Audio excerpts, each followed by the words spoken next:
আজ সাজিব মাহমুদ নীলের লেখা জ্যান্ত পুতুলের দ্বিতীয় অংশ।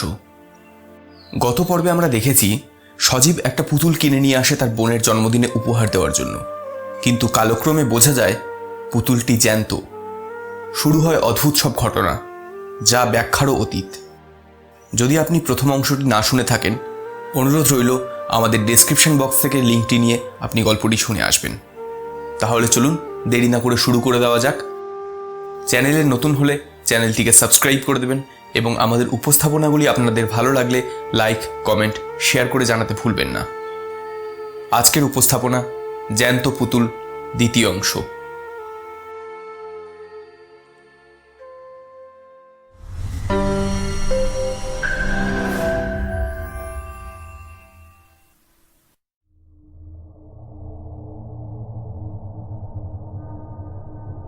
পুতুলটা হাতে নিয়ে সজীব আবার বলল, কি দরজা খুলতে চাও বুঝি?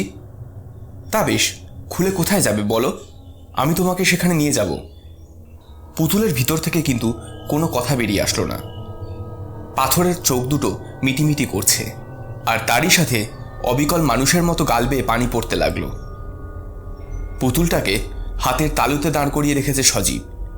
সাধারণই একটা পুতুল, রাবারের তৈরি, সেই জন্যই পুতুলের শরীরটাকে ছোট বাচ্চাদের মতো নরম আর মোলায়েম লাগতে শুরু করেছে।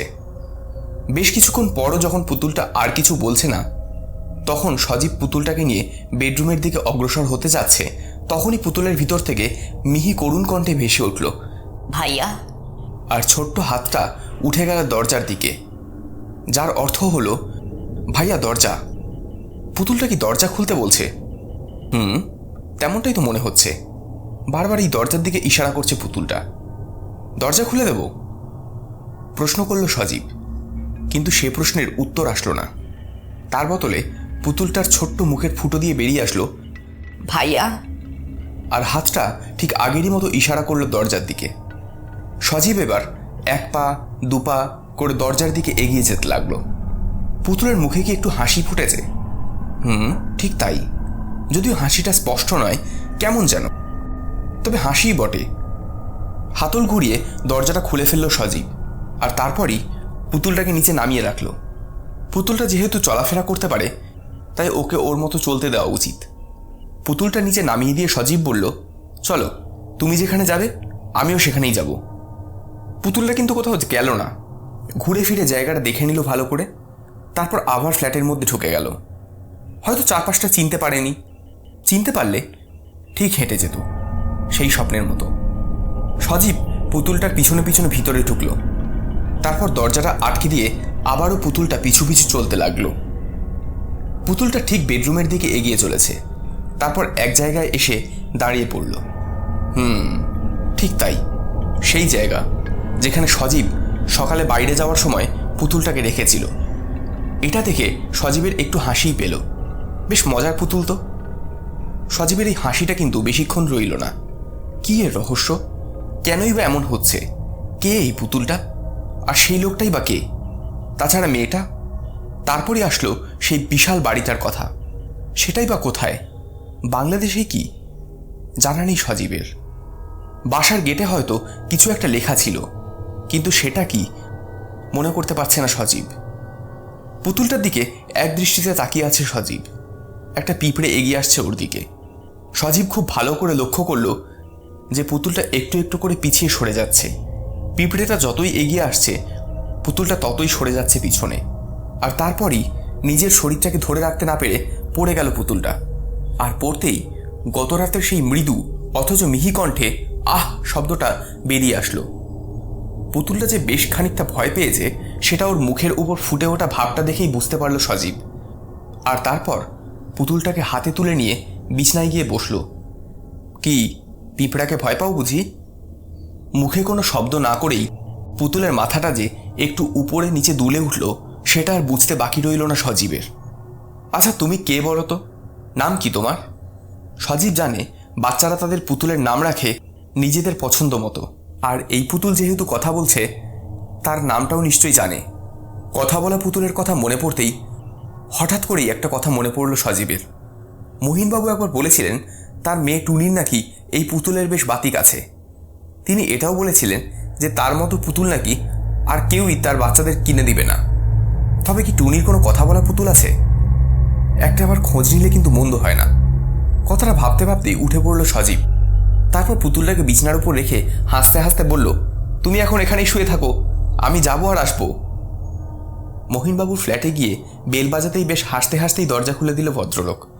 তারপর হাসিটা যেন একটু চেপে বলল, কি মশাই, কিছু বলবেন নাকি? আহা, মনে হয় বিরক্তই করে ফেললাম। আরে না না মশাই, টুনির সাথে খেলছিলাম। তা বাইরে কেন, আসুন না ভিতরে। সারাদিন তো একা একাই থাকেন, এখন না হয় আমাদের সাথে যোগ দিবেন। সজীব ভিতরে ঢুকতেই মহিমবাবু দরজাটা লাগিয়ে দিলেন। তারপর দুজনেই ড্রয়িং রুমের সোফাতে গিয়ে বসল।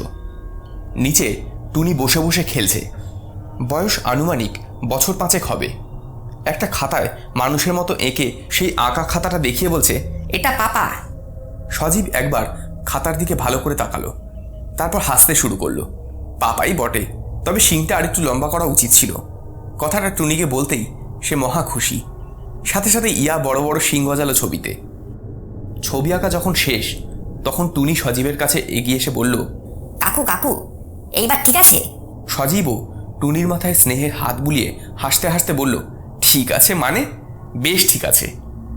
তা মামুনি, তোমার পাপা বলল তোমার নাকি অনেক অনেক পুতুল আছে? হ্যাঁ, এত এত পুতুল। টুনি যেন আরও বেশি খুশি হলো পুতুলের কথা জানতে চাওয়ায়। বাচ্চারা এমনই হয়। বেশ তো, তাহলে তো তোমার কাছে নিশ্চয়ই কথা বলা পুতুল আছে, তাই না? আছে। কি মশাই, আপনি আবার এই বয়সে বসে বসে পুতুল খেলবেন নাকি? টুনি আর সজীবের কথার মাঝে হাসতে হাসতে প্রশ্ন করলেন মহিনবাবু। সজীবও একটু হেসে বলল, কি যে বলেন না, আপনাকে তো বললামই, ছোট বোনটার জন্মদিন, তাই আর কি একটা কিনবো ভাবছি। তাই টুনির পুতুলগুলো আগে দেখতে আসলাম। এরই মধ্যে টুনি দৌড়ে গিয়ে একটা মাঝারি আকারের পুতুল নিয়ে আসলো। পুতুলটার সাইজ 8 ইঞ্চির বেশি নয়। তা তোমার পুতুল কি কি পারে? এর নাম জানো? কই শুনি তো। কথাটা শুনেই টুনি পুতুলের পিছনে হাত দিয়ে সুইচটা চালু করে দিল। তারপর বলল, তোমার নাম কি? প্রশ্নটা করার কয়েক সেকেন্ড পরই পুতুলটা যান্ত্রিক কণ্ঠে বলে উঠল, টমি। টুনি আবার প্রশ্ন করল, আমার নাম কি? সেই একইভাবে কয়েক সেকেন্ড পর যান্ত্রিক কণ্ঠ ভেসে আসলো, টুনি। টুনি, আমাকে পুতুলটা দেবে একটু, দেখব। হাত বাড়িয়ে পুতুলটা চাইল সজীব। টুনি সাথে সাথে এগিয়ে দিল পুতুলটা, আর হাতে নেওয়ার সময় ইচ্ছা করেই মাটিতে ফেলে দিল পুতুলটা। আর নিচে পড়তেই পুতুলের ভিতর থেকে একটা আহ জাতীয় শব্দ আসলো। আর তক্ষুনি টুনি সেটাকে তুলে নিয়ে বুকে জড়িয়ে ধরল। সজীবের এটাই উদ্দেশ্য ছিল, যে পুতুলটা আঘাত পেলে কেমন করে। বুঝলেন মশাই, বিজ্ঞান এখন অনেক উন্নত। দেখুন না কি একটা জিনিস বানিয়েছে। লোকে ভাববে মানুষের মতোই পুতুলেরও অনুভূতি আছে। সেটা তো বোঝাই যাচ্ছে। ধুর মশাই, মাথা কি খারাপ হলো নাকি? ওই যে পুতুলরা পড়ে গেলে বা একটু শক্ত করে ধরলে ব্যথা পায় কেন জানেন? কেন? পুতুলের মধ্যে এমন একটা বাক্স লাগানো থাকে যেটাতে চাপ পড়লে একটা শব্দ বেরিয়ে আসবে। যেমন ধরুন, একটু জোরে চাপ দিলে পুতুলটা কেঁদে উঠবে। কারণ হলো ওই যন্ত্রটা ঠিক ওইভাবে সেট করা আছে, যতটুকু চাপ সহ্য করার ক্ষমতা দেওয়া আছে ঠিক ততটুকুই চাপ সহ্য করবে। তার বেশি হলেই বটনের মতো জিনিসটায় চাপ পড়বে আর শব্দ বেরিয়ে আসবে। আর তাতেই বাচ্চারা মনে করবে পুতুলরা ব্যথা পেয়েছে। শুধু বাচ্চারা কেন মশাই, আমিও তো আগে তাই ভাবতুম। কথাগুলো বলে একটু থামলো মহিনবাবু। তারপর বলল, আর একটা জিনিস দেখবেন। কি জিনিস? টুনি মামুনি, পুতুলকে কাতুকুতু দাও তো। দেখলাম মহিমবাবুর কথা শুনে টুনি পুতুলটাকে কাতুকুতু দিতে লাগলো। আর তখনই যান্ত্রিক শব্দে একটা হাসির শব্দ ভেসে আসলো। এটা কিভাবে হয় জানেন? মানুষের যে অঙ্গগুলিতে সুরসুরি মানে কাতুকুতু লাগে, এই পুতুলটাতেও সেই সব জায়গাতে একটা করে যন্ত্র লাগানো আছে। সেখানে হাত পড়লেই বাটনে চাপ পড়ে, হাসির শব্দ বেরিয়ে আসে। কান্না করে? বললাম তো, শব্দ আসে। পানি বের হয় না? আরে দূর মশাই, পানি বের হবে কেন? ভয় পায়? ভয় কেন পাবে? কেন বলুন তো, কি হয়েছে? না, জেনে নিলাম আর কি। আজ তাহলে উঠি। কথাটা বলেই টুনির মাথায় হাত বুলিয়ে সোফা ছেড়ে উঠে দাঁড়ালো সজীব। তারপর মহিমবাবুর ফ্ল্যাট থেকে বেরিয়ে নিজের ফ্ল্যাটে ঢুকলো। আর ঢুকতেই শরীরে বিদ্যুৎ খেলে গেল। অবাক, ভয়, কৌতূহল আরও বেশ কয়েকটা বিস্ময় একসাথে ফুটে উঠল সজীবের চেহারায়। পা যেন ক্রমেই পাথরে পরিণত হচ্ছে। ওর সামনে দাঁড়িয়ে আছে সেই লোকটা, মাথায় ক্যাপ, কাঁচা পাকা দাড়ি, চুলগুলো কাঁধে নামিয়ে রাখা, এক দৃষ্টিতে তাকিয়ে আছে সজীবের দিকে। কি যে চোখের চাহনি, যেন এখনই চোখ দুটো কোটর থেকে ছিটকে বেরিয়ে আসবে। মুখে বিশ্রী হাসি, লাল লাল দাঁতগুলো যেন মানুষের নয়, কোনো নরখাদকের। নিজেকে আর ধরে রাখতে পারল না সজীব, ঢলে পড়ল মেঝেতে। সজীব ঠিক কতক্ষণের জন্য সংজ্ঞাহীন অবস্থায় পড়েছিল বুঝতে পারল না। সংজ্ঞা ফিরল কানের কাছে একটা সুরসুরির অনুভূতি পেয়ে। চোখ খুলতেই দেখল সেই পুতুলটা তার ছোট্ট ছোট্ট হাত কানে আর নাকে সুরসুরি দিচ্ছে। তাড়াতাড়ি উঠে বসে সজীব। ঘরটা আর অন্ধকার নেই, তখনও অবশ্য ছিল না। কিন্তু হঠাৎ কি যে হলো বুঝতে পারছে না সজীব। এই বিষয়টা নিয়ে অতিরিক্ত চিন্তা করার ফলেই কি এমন হয়েছে? হ্যাঁ, হতেই পারে। এমনটা অস্বাভাবিক নয়। লোকটার মুখের ছবিটা এখনো চোখের সামনে ভাসছে। ঠিক পরিষ্কার নয়, তবুও বুঝতে বাকি নেই যে এটাই সেই লোক যাকে সজীব সেদিন স্বপ্নে দেখেছিল। উঠে বসল সজীব। তারপর পুতুলটা হাতে নিয়ে বেডরুমে এসেই মোবাইলটা হাতে নিল। মা ফোন করেছিল। আজ তো সজীবের যাওয়ার কথা, কিন্তু আজ গেলে রহস্যের সমাধান হবে না। খুব বেশি না হলেও দোকানদারের কাছ থেকে সেই লোকটার ঠিকানাটা তো পেতেই হবে। ভাবতে ভাবতেই মায়ের নাম্বারটা ডায়াল করলো সজীব। হ্যালো সজীব, তুই আজ আসবি? প্রশ্ন করল মা। না মা, আজ যাওয়া যাবে না, একটা কাজে আটকে পড়েছি, আরও 2 দিন সময় লাগবে। আরও কিছুক্ষণ কথা বলে ফোন কেটে দিল সজীব। টেবিলের ঘড়ি বলছে এখন সময় 5:40। মনে মনে হিসেব করে সজীব। মহিমবাবুর বাসা থেকে আসার সময় ঘড়ির দিকে একবার তাকিয়েছিল, তখন 1টার উপর বেজেছিল। তার মানে প্রায় 4 ঘন্টা সে সংজ্ঞাহীন অবস্থাতেই ছিল। রান্নার দরকার নেই, ফ্রিজ থেকে বের করে একটু গরম করে নিলেই যথেষ্ট। সারা শরীরে ব্যথা করছে, মাথা একটু ফুলে গেছে পড়ে যাওয়ার ফলে। তোমার নাম কি? পুতুলটা হাতে ধরে বুকের কাছে এনে প্রশ্ন করল সজীব। তার কিছুক্ষণ পরই মিহি কণ্ঠে উত্তর আসলো, লিসি। এ তো যান্ত্রিক শব্দ নয়, একটা ছোট বাচ্চার আধো আধো কণ্ঠের মতো। আচ্ছা লিসি, তুমি কার পুতুল? বেশ কিছুক্ষণ কেটে গেল, কিন্তু এই প্রশ্নের উত্তর আসলো না। আচ্ছা, তোমাকে সবথেকে কে বেশি ভালোবাসে লিসি? আবার প্রশ্ন করে সজীব। লুসি। লুসি? কিন্তু কে এই লুসি? হঠাৎ করে স্বপ্নে দেখা সেই মেয়েটার কথা মনে পড়ে যায় সজীবের। তাহলে কি সেই মেয়েটার নামই লুসি? হতে পারে। সজীব আবার প্রশ্ন করে, আচ্ছা লিসি, তুমি জানো লুসি এখন কোথায় আছে? প্রশ্নটা শুনে লিসি বেশ কিছুক্ষণ পাথরের চোখ দিয়ে তাকিয়ে রইল সজীবের দিকে, তারপর মাথা নাড়ল। তার মানে সে জানে না। পরের দিন সকালে একটা অপরিচিত নাম্বার থেকে ফোন আসলো সজীবের ফোনে। ফোনটা ধরতেই ওপাশ থেকে ভেসে আসলো, কি মশাই, চিনতে পারছেন? পুতুলের দোকান থেকে বলছি। হ্যাঁ হ্যাঁ বলুন। খাতাটা বের করেছি। আপনাকে তখন থেকে বেশ চিন্তিত মনে হচ্ছিল, তাই আমি দেরি করলাম না। আপনি আসবেন নাকি একবার? হ্যাঁ হ্যাঁ, আমি এখনই আসছি। ফোনটা কেটে দিল সজীব। লিসি তার পাশেই শুয়ে আছে। ঠিক শুয়ে নয়, চিত হয়ে পড়ে আছে। লিসি, শোনো, আমি একটু কাজে যাব, তুমি থাকো। পুতুলটা হাতে নিয়ে কথা বলল সজীব। আর তখনই পুতুলটা একবার বাম পাশে আর একবার ডান পাশে মাথাটা নাড়ল। তার মানে লিসিও যাবে? নিয়ে যেতে সমস্যা নেই। দোকানে যেতেই ভদ্রলোক হাসতে হাসতে এগিয়ে আসলো সজীবের দিকে। তারপর বলল, কি মশাই, আজ পুতুলটা নিয়ে আসলেন যে? না, এমনি। খাতাটা একবার দেখতে পারি? অবশ্যই, সেই জন্যই তো আপনাকে ডেকে আনলাম। কথাটা বলেই টেবিল থেকে একটা পুরনো খাতা তুলে নিয়ে একটা পাতা দেখিয়ে বলল, এই দেখুন মশাই, এখানে সব লেখা আছে। নাম্বার নেননি? এন্ট্রির খাতাটা দেখতে দেখতে প্রশ্ন করে সজীব। নাম্বার চেয়েছিলাম, কিন্তু দেয়নি। আমি আর কিছু বলিনি। ঠিকানাটা কি আসলেই সত্যি? তা তো জানি না, কিন্তু খুব বেশি দূরও নয় তো, একবার গিয়েই দেখে আসুন না। সজীব আর দেরি করল না, ঠিকানাটা লিখে নিয়েই বাইরে বেরিয়ে আসলো। ভদ্রলোক বোধহয় কিছু একটা বলতে চাইছিলেন, কিন্তু সজীব তাড়াতাড়ি বের হয়ে যাওয়াতে সেটা আর বলা হলো না। গাড়ি থেকে নেমে সজীব একটা দোকানে গিয়ে প্রশ্ন করল, আচ্ছা এই বাড়িটা কোন দিকে বলতে পারবেন? ওই তো ডান দিকের গলিতে গিয়ে সাদা বাড়ি। বাড়ির ঠিকানা নিয়ে সজীব সেদিকে গেল। একটা বড় বাড়ি, দরজাটা ভিতর থেকে বন্ধ। সেটাতে চাপ দিল সজীব। ভিতরে উত্তেজনা যেন বেড়েই চলেছে। এই বুঝে সেই লোকটা বেরিয়ে আসে। স্বপ্নে দেখা লোকটা। আর ভাবতে পারল না সজীব। একটু পরই দরজাটা খুলে একটা লোক বেরিয়ে আসলো। বছর 50-এর মতো বয়স, মাথায় একটা ক্যাপ, চুলগুলো কাঁধ পর্যন্ত নামানো, মুখে খোঁচা খোঁচা দাড়ি, সব মিলে যাচ্ছে, কিন্তু মুখের কোনো মিল নেই। এই লোকটা স্বপ্নে দেখা লোকটা নয়। জি, কোনো দরকার আছে? প্রশ্ন করল লোকটা। লোকটার কথায় যেন ঘোর কাটল সজীবের। তারপর বলল, বিরক্ত করার জন্য দুঃখিত, আসলে একটা দরকারে এসেছিলাম, একটু সময় হবে কি? সজীবের কথা শুনে লোকটা ভুরু কুঁচকে আপাদমস্তক দেখে নিল। তারপর বলল, কি দরকার? সজীব আর কথা বাড়ালো না, পুতুলটা দেখিয়ে বলল, আপনি এই পুতুলটা কোথাও বিক্রি করেছিলেন? পুতুলটা দেখেই লোকটার মুখ কালো হয়ে গেল, মনে হলো খুব ভয় পেয়েছে। আপনি কোথায় পেলেন এটা? ভুতুড়ে পুতুল এটা, ফেলে দিন, ফেলে দিন। লোকটার কণ্ঠে আতঙ্কের ছাপ স্পষ্ট। কথাটা শুনে আর বুঝতে বাকি রইল না যে সজীবের সাথে যা হয়েছে এই লোকটার সাথেও ঠিক তাই তাই হয়েছে। ভুতুড়ে কেন বলছেন? একটু খুলে বলবেন কি? আপনার সাথে কিছু হয়নি? অবাক হয়ে প্রশ্ন করল লোকটা। প্রত্যুত্তরে সজীব বলল, হ্যাঁ, আর সেই জন্যই শুনতে চাইছি। ভিতরে আসুন। লোকটা সজীবকে নিয়ে ভিতরে গিয়ে চেয়ারে বসালো। এ বাড়িতে ভদ্রলোক বোধহয় একাই থাকেন, কাউকে দেখা যাচ্ছে না। খাবেন কিছু?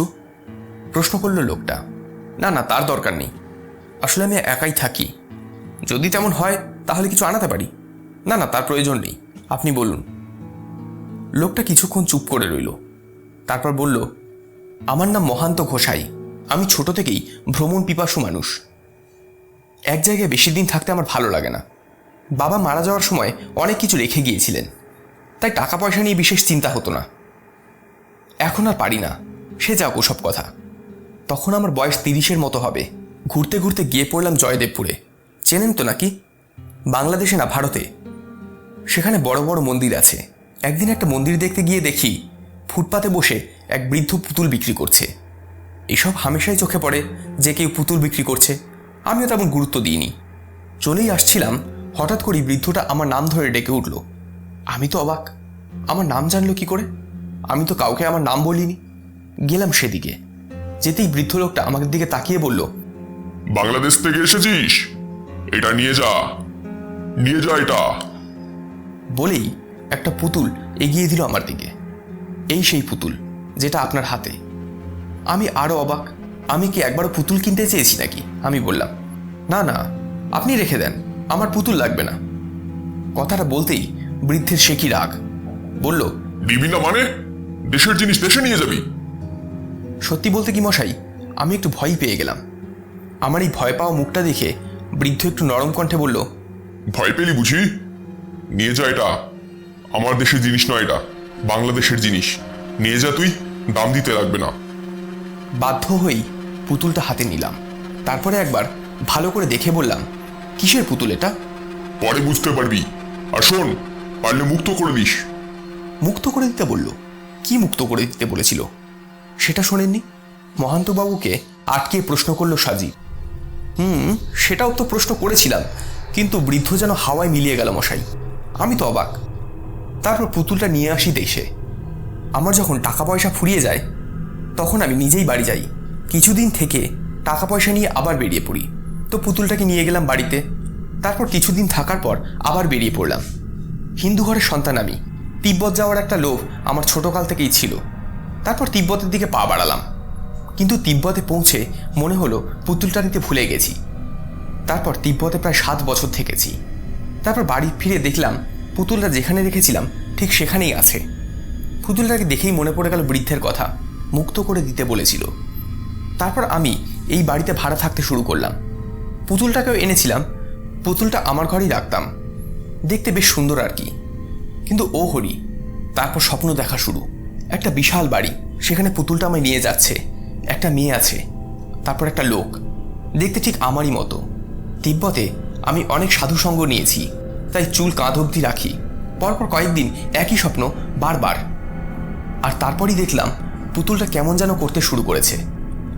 আমাকে ডাকছে, কাঁদছে, হাঁটছে। কথাগুলো বলেই একটু থামলো মহান্ত ঘোষাই। সজীব বুঝল তিনিও একই স্বপ্ন দেখেছেন, তার সাথেও একই ঘটনা ঘটেছে।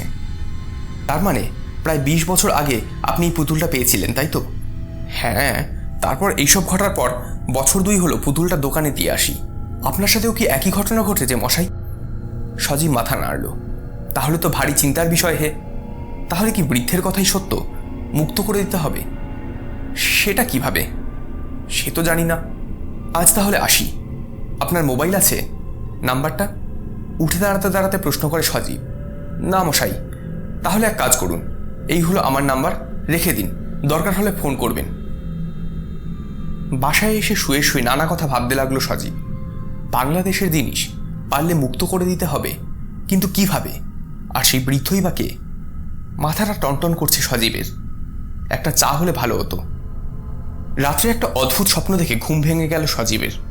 পুরো শরীর ঘামে ভিজে গেছে, শরীরটা এখনো থরথর করে কাঁপছে, নিঃশ্বাস যেন প্রায় বন্ধ হওয়ার উপক্রম, গলাটা শুকিয়ে কাঠ হয়ে গেছে।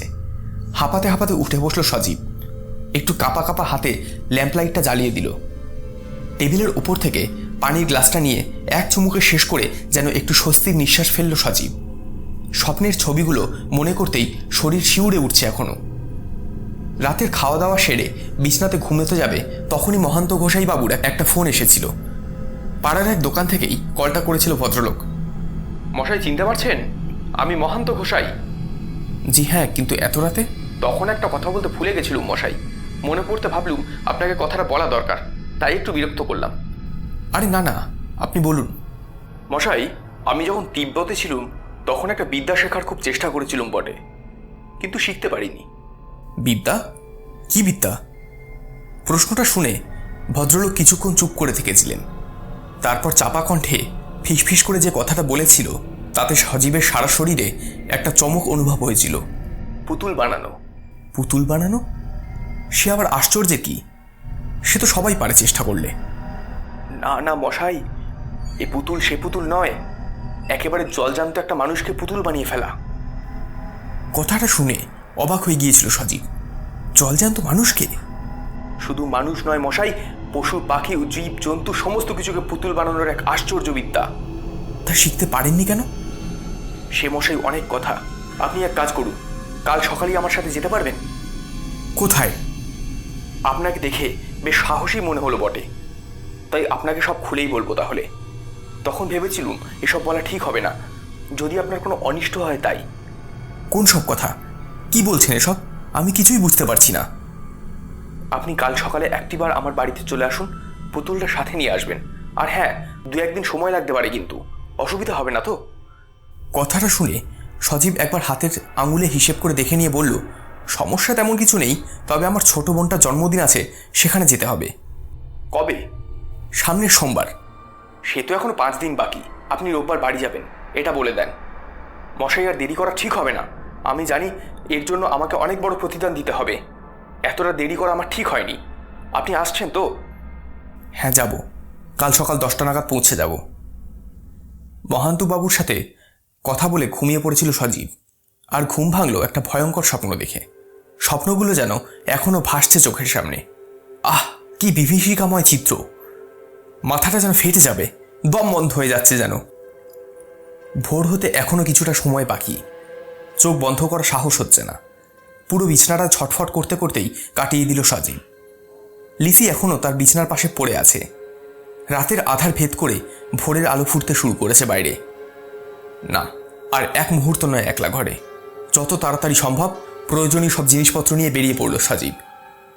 রাস্তায় এখন লোক চলাচল নেই। মাঝে মাঝে ল্যাম্পপোস্টগুলো যেন প্রেত মূর্তি ধারণ করে রয়েছে। হাঁটছে, হঠাৎ একটা রিকশার বেল বাজার শব্দে আঁতকে উঠল সজীব। যেন এটা রিকশার বেল নয়, কোনো এক... না, আর ভাবতে পারল না সে। একটু দূরেই একটা দোকান মাত্র খুলেছে। দোকানি জিনিসপত্র বের করে সাজিয়ে রাখছে তাক তাক করে। দোকানে গিয়ে একটা সিগারেট নিয়ে ধরালো সজীব। তারপর আবার হাঁটা শুরু করলো।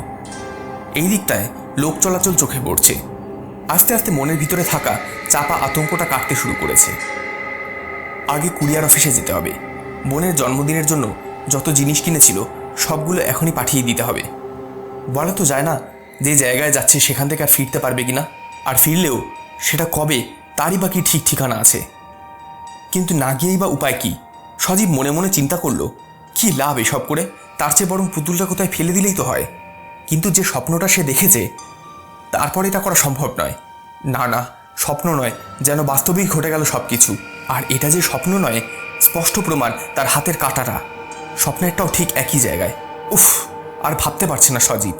কুরিয়ার অফিসে সব কিছু পৌঁছে দিয়ে একটা বাসে চেপে বসলো সজীব।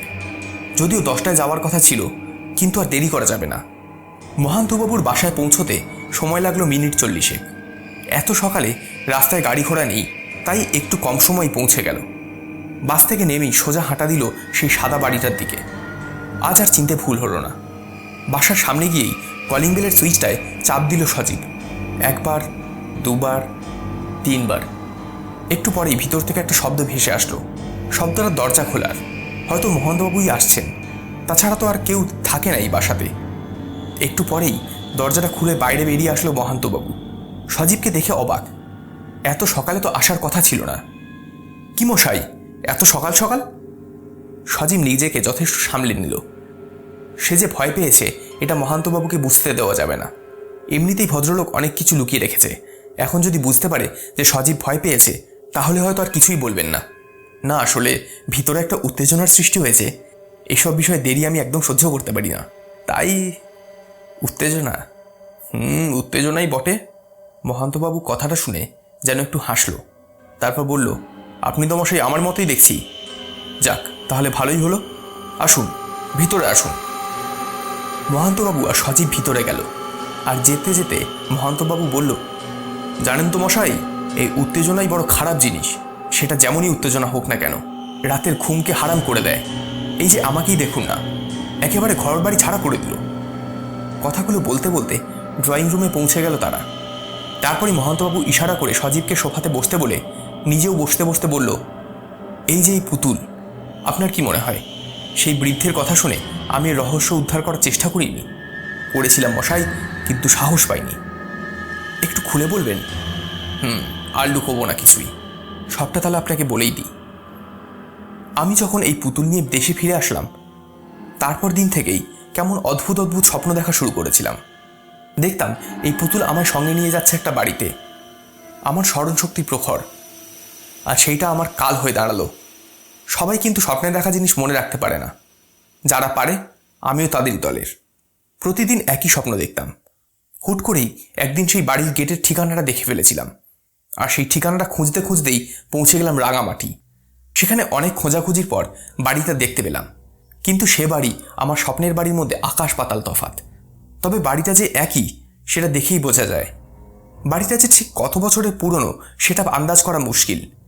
আশেপাশে একটু উকি দিয়ে দেখলাম, কাউকে দেখতে পেলাম না। একে তো পাহাড়ি অঞ্চল, তার উপর তখন বিকেল পেরিয়ে সন্ধে হতে চলেছে। তাই একটা সরাইখানা দেখে রাতটুকু থাকার ব্যবস্থা করলাম। সম্ভবতই আমি এখানে নতুন, কিছুই চিনি না। কিন্তু বাড়িটার সম্পর্কে জানতে কৌতূহলটা ধরে রাখতে পারলাম না। সেখানে এক স্থানীয় বৃদ্ধকে জিজ্ঞাসা করতে চাইলাম বিষয়টা। বৃদ্ধ বলল, এ বাড়ির খবর আমি জানি না, তবে আমার দাদার মুখে শুনেছি এ বাড়ি নাকি এক ইংরেজ থাকতো। ইংরেজের বউ নাকি পাহাড় খুব ভালোবাসত। আর এই জায়গাটা এমনিতেই বেশ ভালো। আর তখন আরও ভালো ছিল, লোকটা বিদেশি হলেও সবার সাথে খুব মিশত। থাকার মধ্যে থাকতো স্বামী, স্ত্রী আর ছোট একটা মেয়ে। সে তো অনেক দিনই মারা গেছে। বুঝলাম ইনি কিছু জানেন না হয়তো, আর জানলেও বলতে চান না। কি আর করার, আরও 2 দিন থাকলাম। যে কাজে গেলাম সেটা হলো না। আরও 3-4 দিন থাকার পর যখন দেখলাম যে কাজের কাজ কিছুই হচ্ছে না, ভাবলাম ফিরে যাই। ব্যাগপত্র নিয়ে বেরিয়ে পড়লাম। বাইরে বের হতেই দেখি একটা সাধু গোছের লোক দাঁড়িয়ে আছে বাইরে। আমাকে দেখতে পেয়েই ডাকলো। কাছে গেলাম। সাধু মানুষ, মন টন খারাপ করবে না গেলে। কাছে যেতেই লোকটা বলল, বাড়িটা সম্পর্কে জানতে চাও? আমি বলবো তোমাকে।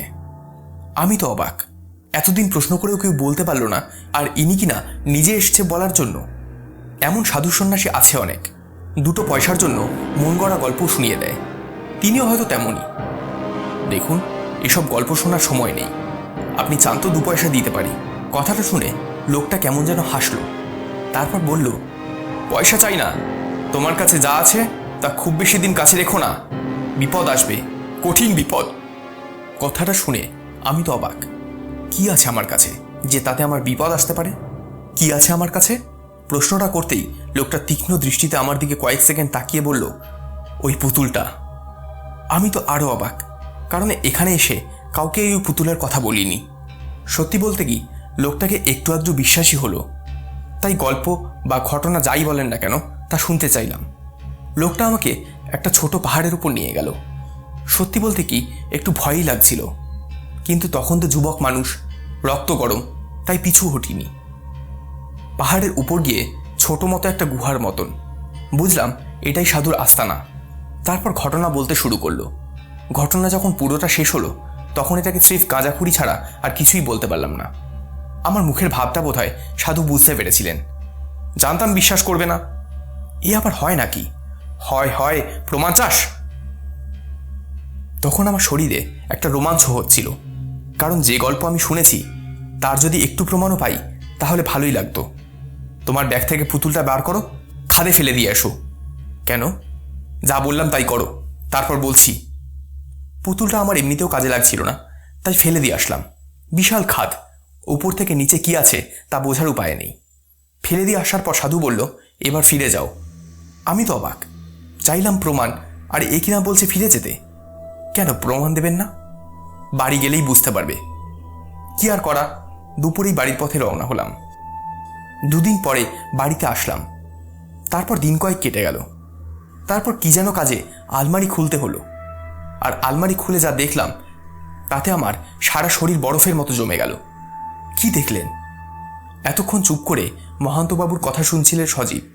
এবার প্রশ্নটা করল। দেখলাম সেই পুতুলটা, যে পুতুলটা আমি সাধুর আস্তানার পাশে গভীর খাদে ফেলে রেখে এসেছি।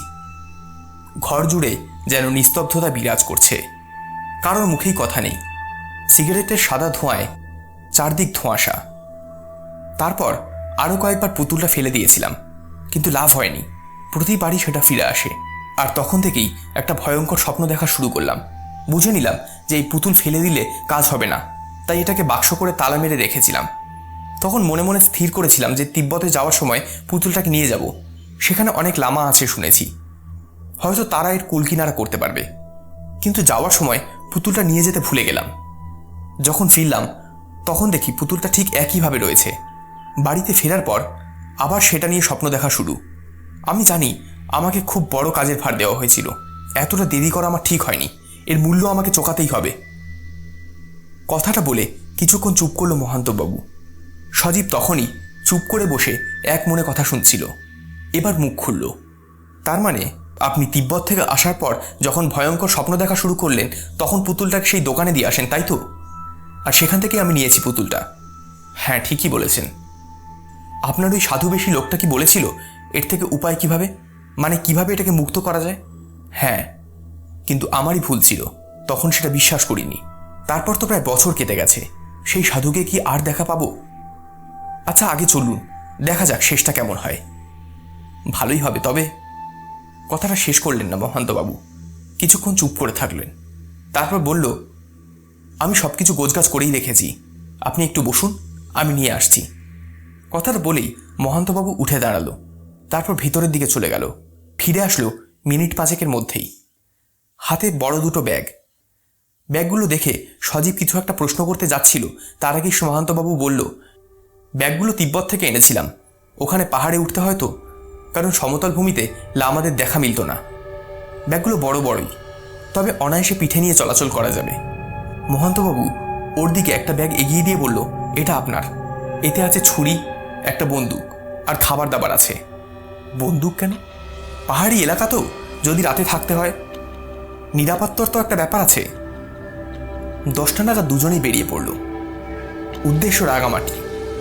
বুঝলেন মশাই, এখন তো যাতায়াত কত সহজ। আমি যখন 25-30 বছর আগে এসেছিলাম তখনটা এমন ছিল না। রাঙামাটি পৌঁছতে পৌঁছতে পরদিন সকাল হয়ে আসলো। কখনো গল্প করে, কখনো ঘুমিয়ে। সজীবের আগে কখনো রাঙামাটি আসেনি। এই সেই স্বপ্নের রাঙামাটি, কিন্তু এখন তা দেখার উৎসাহ নেই। কাজ করতে হবে, জানা নেই কাজটা আসলেই হবে কিনা, আর হলেই ফলাফলটাই বা কী হবে। বাস থেকে নেমে মহান্তবাবু বললেন, মশাই, জায়গাটা তো একবার অচেনা হয়ে গেছে, সব কিছুর কত পরিবর্তন, চেনাই যায় না একদম। চলুন মশাই, আর দেরি করা যাবে না। ব্যাগে খাবার আছে, সমস্যা হবে না। শহর ছেড়ে পাহাড়ি এলাকার দিকে হাঁটতে শুরু করলো দুজনেই। আস্তে আস্তে লোকবসতি কমে আসছে।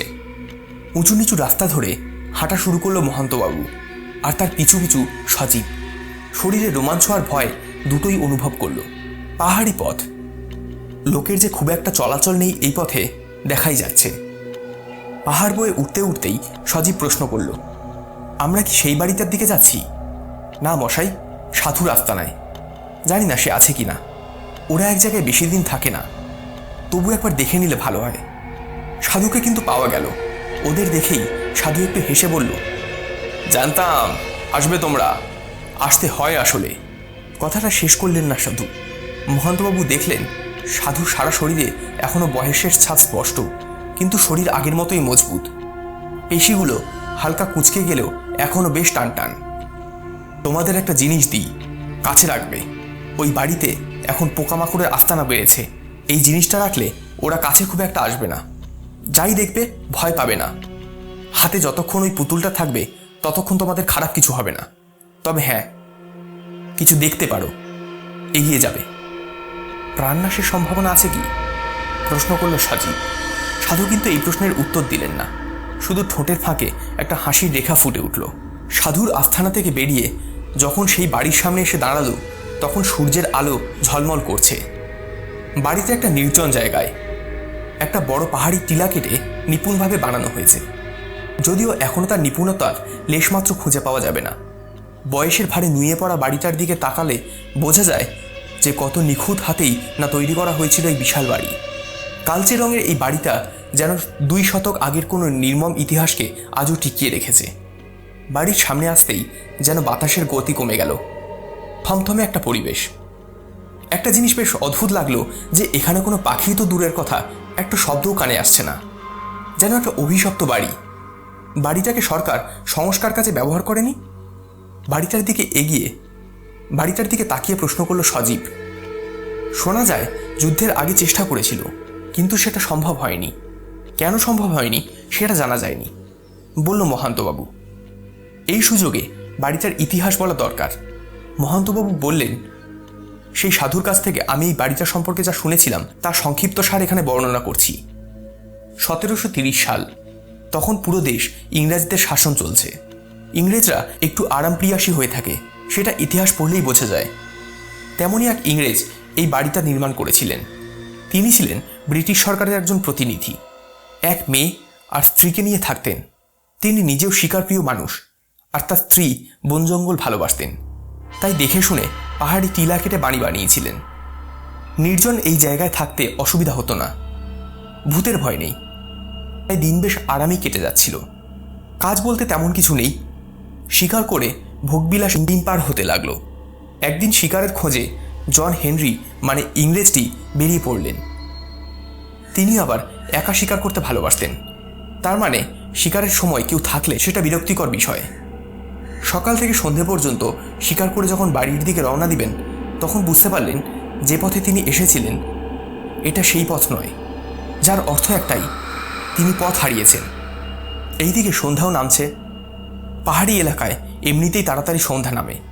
তিনি যখন বেশ কিছুক্ষণ চলার পর রাস্তা খুঁজে পেলেন না, তখন বেশ দিশাহারাই হয়ে পড়লেন। এদিকে বন্দুকের টোটাও ফুরিয়ে এসেছে। রাতে বাঘের ভয় থাকে, কি করবেন না ভাবতে ভাবতেই হঠাৎ করে এক জায়গায় আলো দেখে সেই দিকে এগিয়ে গেলেন। গিয়ে দেখলেন তেমন কিছুই না, একটা পুতুল পড়ে আছে। পুতুলটা হাতে তুলে নিতেই বেশ অবাক হয়ে গেলেন জন হেনরি। পুতুলের এক চোখ থেকে একটা লাল আভা বের হচ্ছে, আর অন্য চোখটা কালো। হাতের লাইট দিয়ে দেখে বুঝলেন যে পুতুলটার এক চোখে হালকা ফুটো, হয়তো কেউ এটাকে ফুটো করে দিয়েছে, আর সেই এক চোখ দিয়ে আলো বের হচ্ছে না। তারপর একবার ভাবলেন এই পুতুলের চোখ থেকে আলো বের হচ্ছে কেন, কিন্তু বুঝতে পারলেন না। এইদিকে পুতুলটাও তার বেশ ভালো লাগলো, তাই সেটা সাথেই নিলেন। আর তারপরই যখন সামনের দিকে তাকালেন, তখন বেশ অবাক হয়ে গেলেন, কারণ তিনি তার বাড়ির সামনেই দাঁড়িয়ে আছেন। ভাবলেন হয়তো অন্ধকারে পথ চিনতে ভুল করেছিলেন, আর তাই চেনা পথও অচেনা লাগছিল। এটা নিয়ে তিনি আর বেশি ভাবলেন না। তারপর বেশ কিছুদিন কেটে গেছে। ওইদিকে পুতুলটা মেয়ে লুসির বেশ পছন্দের হয়ে উঠেছে। হেনরি লক্ষ্য করলেন যে লুসি পুতুলটার সঙ্গে কী সব কথা বলতো যেন, কিন্তু বাবার উপস্থিতি টের পেলেই চুপ করে যেত। বিষয়টা তার স্ত্রীরও নজরে এসেছিল। তারপর একদিন রাতে স্ত্রীর ঘুম ভেঙে গেল।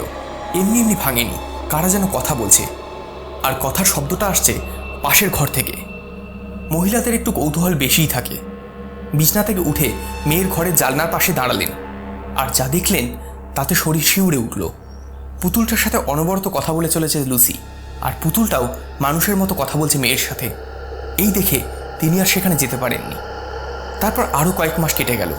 প্রতি রাতেই তিনি দেখতেন একই ঘটনা, কিন্তু স্বামীকে বলেন না, কারণ তিনি জানে স্বামী এসব বিশ্বাস করে না। ওইদিকে জন হেনরিও বেশ উন্নতি হচ্ছে। এখন তিনি একজন উপরের পদের বড় বাবু, কিন্তু জন হেনরির স্ত্রী সারাক্ষণ মেয়েকে নিয়ে চিন্তিত। দিন দিন মেয়েটার শরীর ভেঙে পড়ছে। তিনি বুঝতে পারলেন না যে পুতুলটার জন্যই এমনটা হচ্ছে, আর তিনি ঠিক করলেন যেভাবেই হোক পুতুলটাকে সরাতে হবে। কিন্তু মেয়ের সামনে সেটা সম্ভব নয়, কারণ মেয়েটা পুতুলের কিছু হলেই কান্নাকাটি শুরু করে দেয়। একদিন সুযোগ আসলো। লুসি যখন বাবার সাথে বাইরে গিয়েছিল, সেই সুযোগে পুতুলটাকে কেটে কয়েক টুকরো করে সেটা মাটিতে পুঁতে ফেললেন তিনি। লুসি জানতে চাইলে কোনো কিছু বলা যাবে, হয়তো কয়েকদিন কান্নাকাটি করবে, কিন্তু তারপর সব ঠিক হয়ে যাবে। কিন্তু পুতুলটাকে না পেয়ে লুসির মধ্যে কোনো পরিবর্তন আসলো না। তিনিও আর কিছু বললেন না। হঠাৎ করে আবারও এক রাতে ঘুম ভেঙে গেল তার। কথার শব্দ আসছে মেয়ের ঘর থেকেই। কৌতূহল জাগলো মনে, তাই তিনি জানলার কাছে গিয়ে ভিতরে উঁকি দিলেন, আর যা দেখলেন তাতে তিনি নিজেকে ধরে রাখতে পারলেন না। দেখলেন পুতুলটা লুসির সাথে কথা বলছে, কিন্তু এই পুতুল তো তিনি। ভদ্রমহিলা সেখানেই অজ্ঞান হয়ে যান।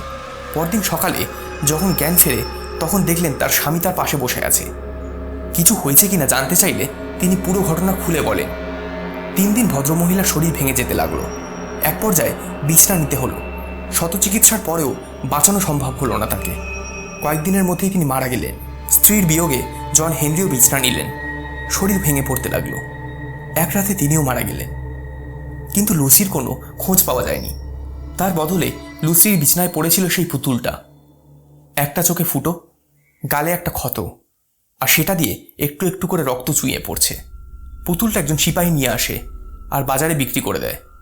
তারপরে পুতুল অনেক লোকের কাছে গিয়েছে, কিন্তু কেউ পুতুল রাখতে পারেনি।